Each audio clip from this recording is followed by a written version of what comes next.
What's going on, ladies and gentlemen? Welcome back to the channel. My name is Paul. This is the Leeds Therapy. Thank you as ever for stopping by. I really do appreciate it. If you've not done so already, if you could hit the subscribe button for me, if you could like the video, if you've got any comments, and I'm sure there'll be loads for this one. If you've got any comments, please feel free, leave them in the comment section down below. So,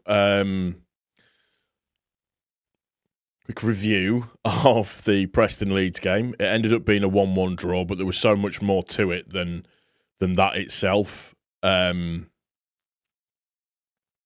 were poor. We were very poor. We struggled to get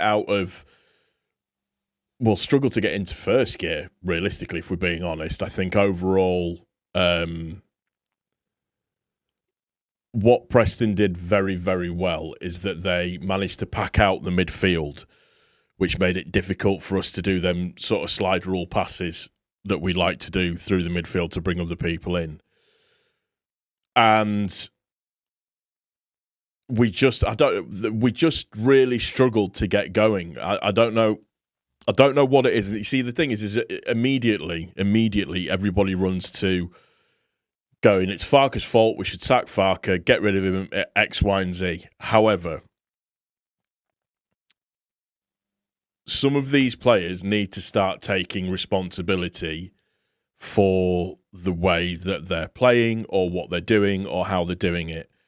They've got to start to stand up and be counted a little bit more. Now, for me, there were quite clearly some very poor performances all over the pitch. If we take Preston's goal, for example, it's from an attack from us. It then ends up as a counter-attack. Stroik's at fault for not just going into the space rather than going to his man to cut off that ability to cross the ball in. Gets too tight on his man, which allows the cross to come in. Rodon's at fault for saying, just calm down as the ball's coming in. Bogle's at fault for just listening to what Rodon was saying and not following in his runner. And Mellier's at fault for letting it hit his wrists and going off of his wrists. So it's a group collective on that one. It's not just all Mellier's fault. It is a collective of absolutely everybody. I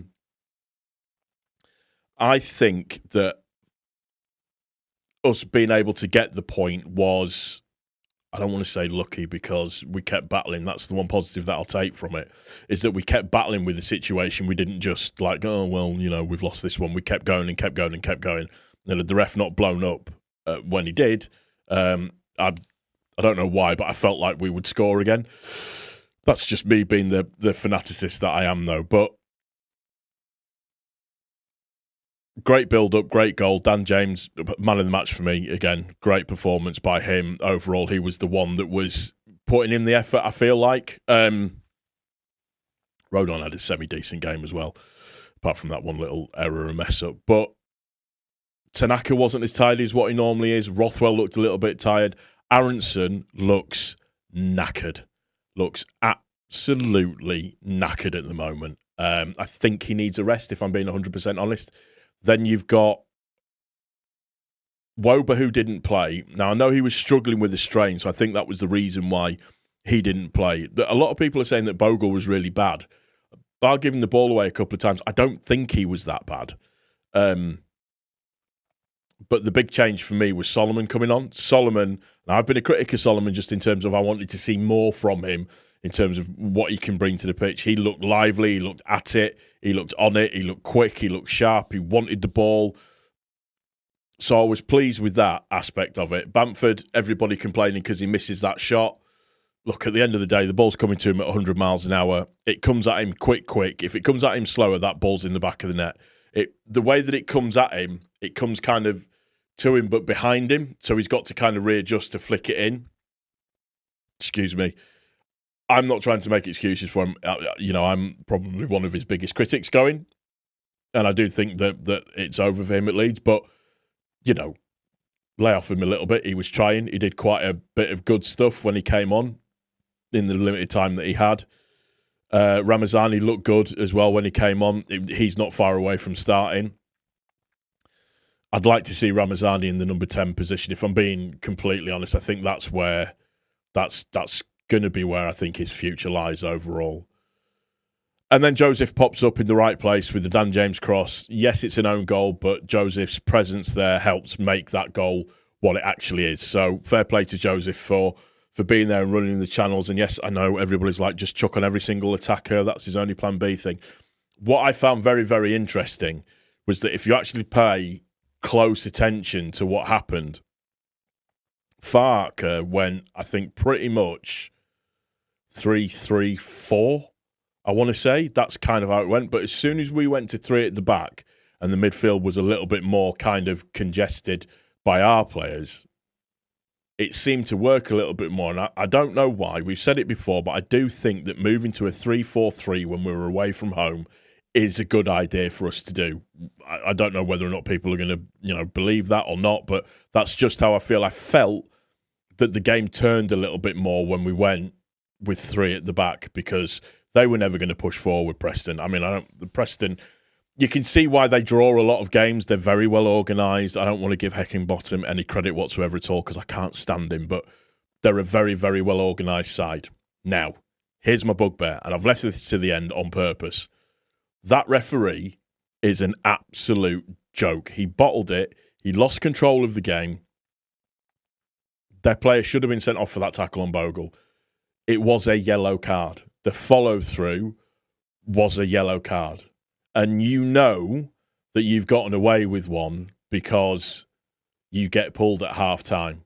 There was numerous tackles that went flying in that were unpunished, that should have been punished. There was weird tackles, people getting booked that shouldn't have gotten booked. Farke was asking a question and then he got booked. And it's like, well, why am I getting booked? I'm just asking what are the rules of the game. And just the standard of refereeing in this league is absolutely, phenomenally, hilariously ridiculous. The ref just genuinely bottled it, genuinely lost control of the game. And he was the biggest bugbear of mine overall. But look, on the face of it, we come away with a point. We're still sat in second place. Sheffield United, by the time of me doing this, have won 2-0. So they've extended their lead at the top a little bit, which is fine. We knew that was going to happen. Listen, we knew it wasn't going to be smooth sailing the whole way through. We've all got to be up for the fight. We've all got to collectively be up for the fight. But I think changes are needed in the squad now. I think Aronson needs to be taken out of the team just for a bit of a rest more than anything. And then it's the argument with regards to Joseph and Peru. I also think Nonto could probably do with a bit of I don't know. He didn't impress me today. I've just didn't feel like he was doing loads. I don't know if that's just me being hypercritical, but at the end of the day, we've come away from a game that we all thought we were going to lose with a point, which is a good thing. That's an positive to take away. The 2 minutes extra time in the first half and the 4 minutes extra time in the second half are absolutely hilarious, particularly in the second half when we had 5 subs, they had 4 or 5 subs and only 4 minutes of extra time. Yet the game that we play against Middlesbrough, it's 7 minutes of extra time. Make it make sense. I can't. It's just that level of consistency that just winds me up hugely. But, you can whinge and complain about stuff. But we take the point. It's a valuable point. We move on. We have got to be better away from home. And it's a conundrum that needs changing. And for me, we need to change the formation away from home because teams are setting up against us in a particular way. It was a mid-block this time. And we need to work out a way of being able to break it down. And I think going 3-4-3 would open up a lot of doors for us. That's just my opinion. That's going to do it for this one. I hope you've enjoyed it. If you have, please don't forget to click the like button. If you've got any comments, please feel free. Leave them in the comment section down below. Turn your notifications on as well. That would be great. Share the video. I'd really appreciate it. Bit deflated. Getting a bit sick of this away from home nonsense now, but we move. We take the point and we move on. Take care of each other. Most importantly, take care of yourself. Thank you for stopping by. I really do appreciate it. We'll see you on the next one. Cheers.